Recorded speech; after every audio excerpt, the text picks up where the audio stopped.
সিলেটে গাবিয়ারকাল পরিষ্কারকরণ কর্মসূচি ও মশা নিধন কার্যক্রম উদ্বোধন করেন সিলেট সিটি কর্পোরেশনের প্রশাসক খান মোহাম্মদ রেজাউন নবী। আমাদের যে গিভেন বাজেট সাপোর্ট যেটি সরকার থেকে, তার মধ্যে থেকে আমরা এটি করবো।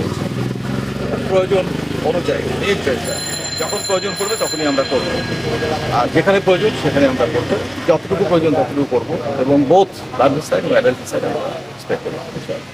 সিলেটের গাবিয়ারকাল পরিষ্কারকরণ কর্মসূচি ও মশা নিধন কার্যক্রম শুরু হয়েছে।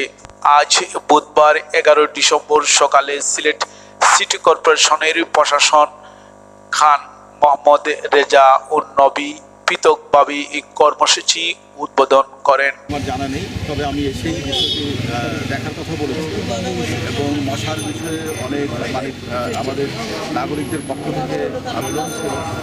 আমরা এটি প্রকিউরমেন্টের যে প্রক্রিয়া সেটিও আমাদের চলমান আছে, এবং লার্ভিসাইড বা অ্যাডাল্টিসাইড সেগুলো যে আমরা আপনারা জানেন BMPF Bangladesh machine tools factory থেকে আমরা এটি সংগ্রহ করছি, এবং পাশাপাশি আমরা টেন্ডারিং সিস্টেমের মাধ্যমে আমরা অ্যাডাল্টিসাইড এবং আমাদের লার্ভিসাইড সেটি আমরা সংগ্রহ করছি। তা আমরা এতদিন আমাদের যে বলা যায় যে কাজগুলো করার ছিল সেটি কী কারণে হয়নি আমি জানি না, তবে এখন থেকে অনওয়ার্ড ইনশাআল্লাহ কাজটি চলমান। ওষুধ স্প্রে করার জন্য পর্যাপ্ত জনবল বরাদ্দ। আসলে যদি আমরা 42টি ওয়ার্ডে একযোগে কাজ করতে পারতাম তাহলে সেটা খুব বেশি ভিত্তি করত। আমাদের কিছু লোকবলের সীমাবদ্ধতা আছে, প্লাস হচ্ছে 42টা ওয়ার্ডে একযোগে আমরা কাজ না করে আমরা 10টি করে ওয়ার্ডকে আমরা নিচ্ছি। আমরা প্রাথমিক পর্যায়ে ধরেন এটা 1 নম্বর ওয়ার্ড, অ্যাডজেসেন্ট 2 নম্বর ওয়ার্ড, অ্যাডজেসেন্ট 15 নম্বর ওয়ার্ড, অ্যাডজেসেন্ট 14 নম্বর ওয়ার্ড, এর পেছনে 3 নম্বর ওয়ার্ড, এদিকে 5 নম্বর, 4 নম্বর, 5 নম্বর, এইভাবে আমরা 10টা করে ওয়ার্ড নিয়ে, এবং আমাদের প্ল্যান হচ্ছে আমরা 15 কার্য দিবসের মধ্যে লার্ভিসাইডের একটা সাইকেল এবং অ্যাডাল্ট সাইডের একটা সাইকেল আমরা শেষ করব। সেই হিসাবে আমাদের পুরাটা করতে হয়তো আমাদের সর্বোচ্চ 2 মাস সময় লাগবে।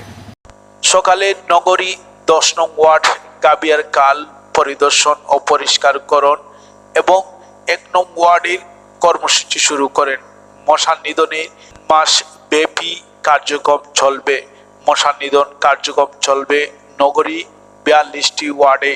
এই কর্মসূচি অংশ হিসাবে গাবিয়ারকাল পরিষ্কার পরিচ্ছন্ন করা হবে। উদ্বোধনকালে উপস্থিত ছিলেন সিলেট সিটি কর্পোরেশনের প্রধান নির্বাহী কর্মকর্তা রেজাই রাফি সরকার, প্রধান প্রকৌশলী নূর আজিজুর রহমান, প্রধান স্বাস্থ্য কর্মকর্তা ডক্টর মোহাম্মদ জাহিদুল ইসলাম, রাজস্ব কর্মকর্তা মতিউর রহমান খান, প্রধান সম্পত্তি কর্মকর্তা বিশ্বজিৎ দেব, প্রধান বর্জ্য ব্যবস্থা কর্মকর্তা লেফটেন্যান্ট কর্নেল অবসরপ্রাপ্ত LB আবদিন সহ সিলেট সিটি কর্পোরেশনের বিভিন্ন কর্মচারী সহ বিভিন্ন নেতৃবৃন্দ উপস্থিত ছিলেন।